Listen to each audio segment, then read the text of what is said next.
Jesus was with the Jewish leaders, and the Jewish leaders asked him, what's the greatest commandment? And Jesus responded from the Old Testament to love the Lord your God with all of your heart, your mind, your soul, and your strength. And then he added, and love your neighbor as yourself.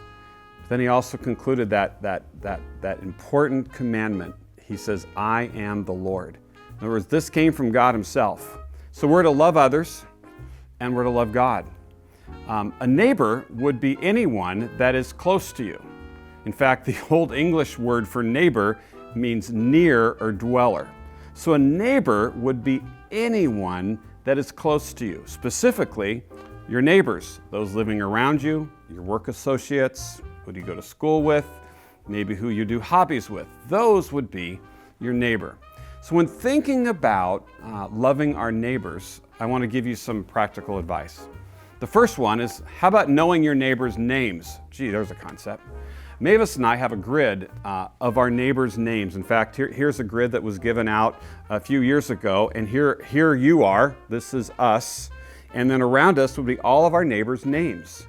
And Mavis and I have attempted to get all of our neighbors' names, and then we would begin to look for inroads by praying for them, but looking for inroads to reach out to our neighbors. This way we can be aware of our neighbors and who they are and praying for inroads. And the second thing then is, what do those inroads look like? Well, those inroads would look like maybe holiday parties in your neighborhood, food gifts to your neighbors next door. Look for life changes. You know, did they get a new car? Did you hear about maybe a death or a new pet or a change? Or maybe they're getting ready to move, or new neighbors coming in. So you're looking for life changes.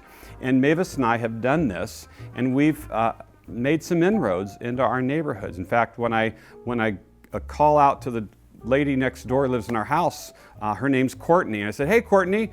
And she said, how do you remember my name? Because we've been praying for them. So it's important. But the last thing I want to encourage you is keep a VIP list. That would be, a VIP is very important people. Who are you praying for? These are including your names of your neighbors, a list. Maybe those you work with or you go to school with that you have a concern about, that they're on your radar, or you do hobbies with. They're people that you have a list that you can just be praying for. You get close to the individuals you're praying for. So I hope this helps in loving our neighbors. We all have them, and we're praying for inroads into your life to people who need Jesus. God bless.